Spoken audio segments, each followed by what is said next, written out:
The story of the youth who went forth to learn what fear was. A fairy tale by Jakob and Wilhelm Grimm. A certain father had two sons, the elder of whom was smart and sensible and could do everything, but the younger was stupid and could neither learn nor understand anything. And when people saw him, they said, "There's a fellow who will give his father some trouble." When anything had to be done, it was always the elder who was forced to do it. But if his father bade him fetch anything when it was late or in the night time, and the way led through the churchyard or any other dismal place, he answered, "Oh, no, father, I'll not go there. It makes me shudder," for he was afraid. Or when stories were told by the fire at night, which made the flesh creep, the listeners sometimes said, "Ooh, it makes us shudder." The younger sat in a corner and listened with the rest of them, and could not imagine what they could mean. "They're always saying it makes me shudder, it makes me shudder. It does not make me shudder," thought he. "That too must be an art of which I understand nothing." Now it came to pass that his father said to him one day, "Hearken to me, you fellow in the corner there. You are growing tall and strong, and you too must learn something by which you can earn your bread. Look how your brother works, but you do not even earn your salt." "Well, father," he replied, "I am quite willing to learn something. Indeed, if it could be but managed, I should like to learn how to shudder. I don't understand that at all yet." The elder brother smiled when he heard that, and he thought to himself, "Good God, what a blockhead that brother of mine is! He will never be good for anything as long as he lives. Who wants to be a sickle must bend himself betimes." The father sighed and answered him, "You shall learn soon what it is to shudder, but you will not earn your bread by that." Soon after this, the sexton came to the house on a visit, and the father bewailed his trouble and told him how his younger son was so backward in every respect that he knew nothing and learnt nothing. "Just think," said he, "when I asked him how he was going to earn his bread, he actually wanted to learn to shudder." "If that be all," replied the sexton, "he can learn that with me. Send him to me, and I will soon polish him." The father was glad to do it, for he thought, "It will train the boy a little." The sexton therefore took him into his house, and he had to ring the church bell. After a day or two, the sexton awoke him at midnight, and bade him arise and go up into the church tower and ring the bell. "You shall soon learn what shuddering is," thought he, and secretly went there before him. And when the boy was at the top of the tower and turned round, and was just going to take hold of the bell rope, he saw a white figure standing on the stairs opposite the sounding hole. "Who is there?" cried he. But the figure made no reply, and did not move or stir. "Give an answer," cried the boy, "or take yourself off. You've got no business here at night." The sexton, however, remained standing motionless, that the boy might think he was a ghost. The boy cried a second time, "What do you want here? Speak if you are an honest fellow, or I will throw you down the steps." The sexton thought, "He can't mean to be as bad as his words," uttered no sound, and stood as if he were made of stone. Then the boy called to him for the third time, and as that was also to no purpose, he ran against him and pushed the ghost down the stairs, so that it fell down 10 steps and remained lying there in a corner. Thereupon he rang the bell, went home, and without saying a word went to bed and fell asleep. The sexton's wife waited a long time for her husband, but he did not come back. At length she became uneasy and wakened the boy and asked, "Do you not know where my husband is? He climbed up to the tower before you did." "No, I don't know," replied the boy, "but someone was standing by the sounding hole on the other side of the steps, and as he would neither give an answer nor go away, I took him for a scoundrel and threw him downstairs. Just go there and you will see if it was he. I should be sorry if it were." The woman ran away and found her husband, who was lying moaning in the corner and had broken his leg. She carried him down, and then with loud screams she hastened to the boy's father. "Your boy," cried she, "has been the cause of a great misfortune. He has thrown my husband down the steps so that he broke his leg. Take the good-for-nothing fellow out of our house." The father was terrified and ran thither and scolded the boy. "What wicked tricks are these?" he said. "The devil must have put them into your head." "Father," he replied, "do listen to me. I am quite innocent. He was standing there by night like one intent on doing evil. I did not know who it was, and I entreated him 3 times either to speak or to go away." "Ah," said the father, "I have nothing but unhappiness with you. Go out of my sight. I will see you no more." "Yes, father, right willingly. Wait only until it is day. Then I will go forth and learn how to shudder, and then I shall, at any rate, understand one art which will support me." "Learn what you will," spoke the father. "It is all the same to me. Here are 50 thalers for you. Take these and go into the wide world, and tell no one from whence you come and who is your father, for I have reason to be ashamed of you." "Yes, father, it shall be as you will. If you desire nothing more than that, I can easily keep it in mind."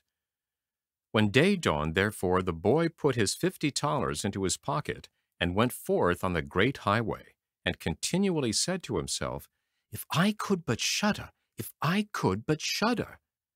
Then a man approached who heard this conversation which the youth was holding with himself, and when they had walked a little farther to where they could see the gallows, the man said to him, "Look, there is the tree where 7 men have married the rope-maker's daughter, and are learning now how to fly. Sit down beneath it, and wait till night comes, and you will soon learn how to shudder." "If that is all that is wanted," answered the youth, "it is easily done. But if I learn how to shudder as fast as that, you shall have my 50 thalers. Just come back to me early in the morning." Then the youth went to the gallows, sat down beneath it, and waited till evening came. And as he was cold, he lighted himself a fire. But at midnight the wind blew so sharply that in spite of his fire he could not get warm. And as the wind knocked the hanged men against each other, and they moved backwards and forwards, he thought to himself, "If you shiver below the fire, how those up above must freeze and suffer." And as he felt pity for them, he raised the ladder and climbed up, unbound one of them after the other, and brought down all 7. Then he stoked the fire, blew it, and set them all round it to warm themselves. But they sat there and did not stir, and the fire caught their clothes. So he said, "Take care, or I will hang you up again." The dead men, however, did not hear, but were quite silent, and let their rags go on burning. At this he grew angry and said, "If you will not take care, I cannot help you. I will not be burnt with you." And he hung them up again, each in his turn. Then he sat down by his fire and fell asleep, and the next morning the man came to him and wanted to have the 50 thalers, and said, "Well, do you know how to shudder?" "No," answered he. "How should I know? Those fellows up there did not open their mouths, and were so stupid that they let the few old rags which they had on their bodies get burnt." Then the man saw that he would not get the 50 thalers that day, and he went away saying, "Such a youth has never come this way before." The youth likewise went his way, and once more began to mutter to himself, "Ah, if I could but shudder! Ah, if I could but shudder!" A wagoner who was striding behind him heard this and asked, "Who are you?" "I don't know," answered the youth. Then the wagoner asked, "From whence do you come?" "I know not." "Who is your father?" "That I may not tell you." "What is it that you are always muttering between your teeth?" "Ah," replied the youth, "I do so wish I could shudder, but no one can teach me how." "Enough of your foolish chatter," said the wagoner. "Come, go with me. I will see about a place for you." The youth went with the wagoner, and in the evening they arrived at an inn, where they wished to pass the night. Then at the entrance of the parlor, the youth again said quite loudly, If I could but shudder! If I could but shudder!" The host, who heard this, laughed and said, "If that is your desire, there ought to be a good opportunity for you here." "Ah, be silent," said the hostess. "So many prying persons have already lost their lives, it would be a pity and a shame if such beautiful eyes as these should never see the daylight again." But the youth said, "However difficult it may be, I will learn it. For this purpose indeed have I journeyed forth." He let the host have no rest until the latter told him that not far from thence stood a haunted castle, where anyone could very easily learn what shuddering was, if he would but watch in it for 3 nights. The king had promised that he who would venture should have his daughter to wife, and she was the most beautiful maiden the sun shone on. Likewise, in the castle lay great treasures, which were guarded by evil spirits, and these treasures would then be freed, and would make a poor man rich enough. Already many men had gone into the castle, but as yet none had come out again. Then the youth went next morning to the king and said, "If it be allowed, I will willingly watch 3 nights in the haunted castle." The king looked at him, and as the youth pleased him, he said, "You may ask for 3 things to take into the castle with you, but they must be things without life." Then he answered, "Then I ask for a fire, a turning lathe, and a cutting board with the knife." The king had these things carried into the castle for him during the day. When night was drawing near, the youth went up and made himself a bright fire in one of the rooms, placed the cutting board and knife beside it, and seated himself by the turning lathe. "Ah, if I could but shudder," said he, "but I shall not learn it here either." Towards midnight he was about to poke his fire, and as he was blowing it, something cried suddenly from one corner, "Ow, meow, how cold we are!" "You fools!" cried he. "What are you crying about? If you are cold, come and take a seat by the fire and warm yourselves." And when he had said that, 2 great black cats came with one tremendous leap, and sat down on each side of him, and looked savagely at him with their fiery eyes. After a short time, when they had warmed themselves, they said, "Comrade, shall we have a game of cards?" "Why not?" he replied. "But just show me your paws." Then they stretched out their claws. "Oh," said he, "what long nails you have! Wait, I must first cut them for you." Thereupon he seized them by the throats, and put them on the cutting board, and screwed their feet fast. "I have looked at your fingers," said he, "and my fancy for card-playing has gone." And he struck them dead, and threw them out into the water. But when he had made away with these 2, and was about to sit down again by his fire, out from every hole and corner came black cats and black dogs with red-hot chains, and more of them came until he could no longer move, and they yelled horribly, and got on his fire, pulled it to pieces, and tried to put it out. He watched them for a while quietly, but at last, when they were going too far, he seized his cutting knife and cried, "Away with you, vermin!" And he began to cut them down. Some of them ran away. The others he killed and threw out into the fish pond. When he came back, he fanned the embers of his fire again and warmed himself. And as he thus sat, his eyes would keep open no longer, and he felt a desire to sleep. Then he looked round and saw a great bed in the corner. "That is the very thing for me," said he, and he got into it. When he was just going to shut his eyes, however, the bed began to move of its own accord, and went over the whole of the castle. "That's right," said he, "but go faster."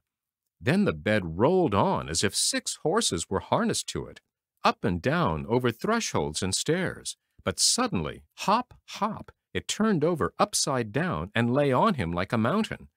But he threw quilts and pillows up in the air, got out, and said, "Now, anyone who likes may drive," and lay down by his fire, and slept till it was day. In the morning the king came, and when he saw him lying there on the ground, he thought, the evil spirits had killed him, and he was dead. Then said he, "After all, it is a pity, for so handsome a man." The youth heard it, got up, and said, "It has not come to that yet." Then the king was astonished, but very glad, and asked how he had fared. "Very well indeed," answered he. "One night is past, the 2 others will pass likewise." Then he went to the innkeeper, who opened his eyes very wide and said, "I never expected to see you alive again. Have you learnt how to shudder yet?" "No," said he, "it is all in vain. If someone would but tell me." The second night he again went up into the old castle, sat down by the fire, and once more began his old song, "If I could but shudder." When midnight came, an uproar and noise of tumbling about was heard. At first it was low, but it grew louder and louder.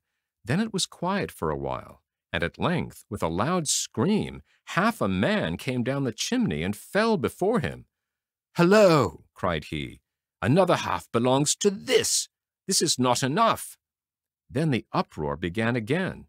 There was a roaring and howling, and the other half fell down likewise.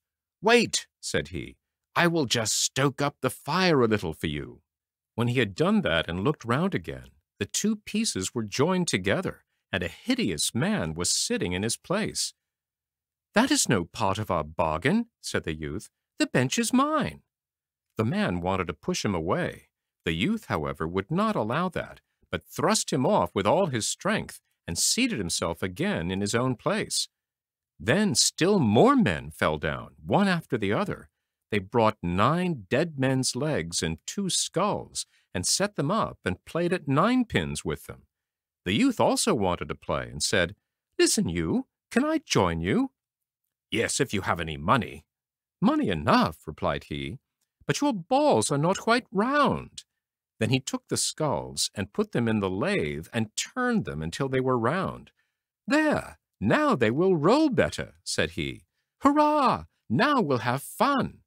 He played with them and lost some of his money, but when it struck 12, everything vanished from his sight.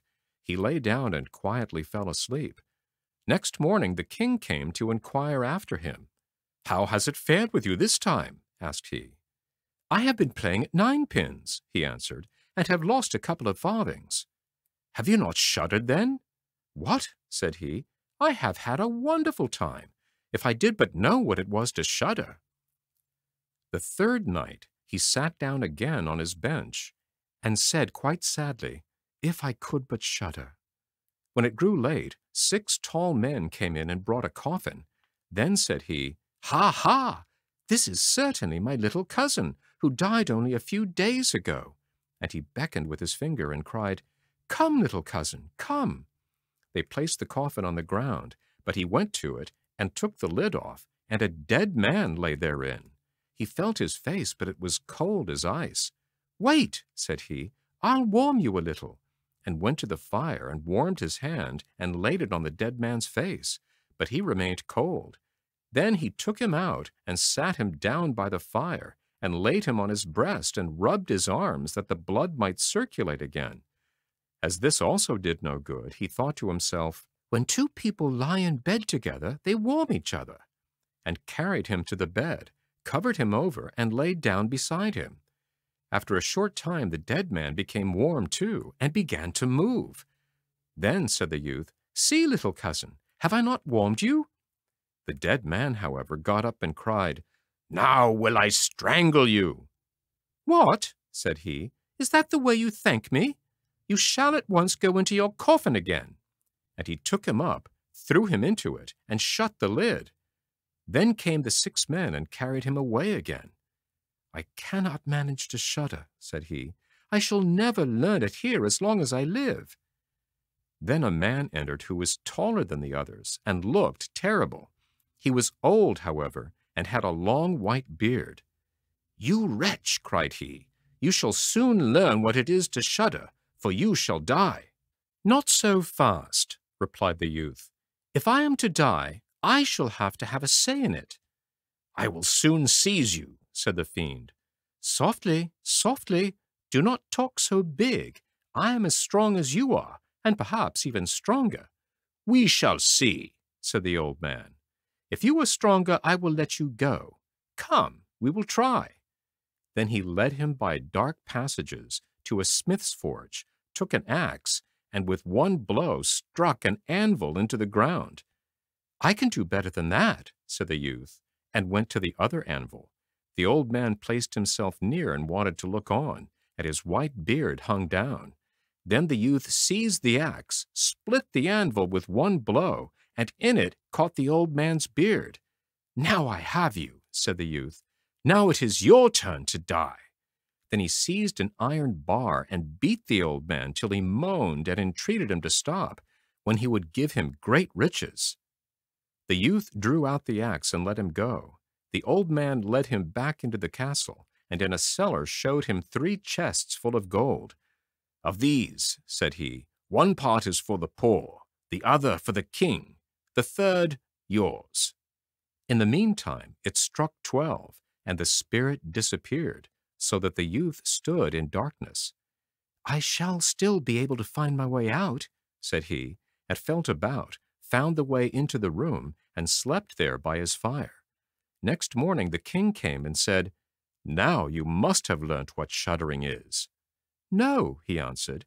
"What can it be? My dead cousin was here, and a bearded man came and showed me a great deal of money down below, but no one told me what it was to shudder." "Then," said the king, "you have saved the castle, and shall marry my daughter." "That is all very well," said he, "but I still do not know what it is to shudder." Then the gold was brought up, and the wedding celebrated. But howsoever much the young king loved his wife, and however happy he was, he still said always, "If I could but shudder, if I could but shudder." And this at last angered her. Her waiting maid said, "I will find a cure for him. He shall soon learn what it is to shudder."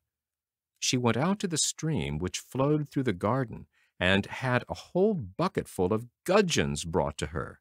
At night, when the young king was sleeping, his wife was to draw the clothes off of him and empty the bucketful of cold water with the gudgeons in it over him, so that the little fishes would sprawl about him. Then he woke up and cried, "Oh, what makes me shudder so? What makes me shudder so, dear wife?" "Ah, now I know what it is to shudder." The end.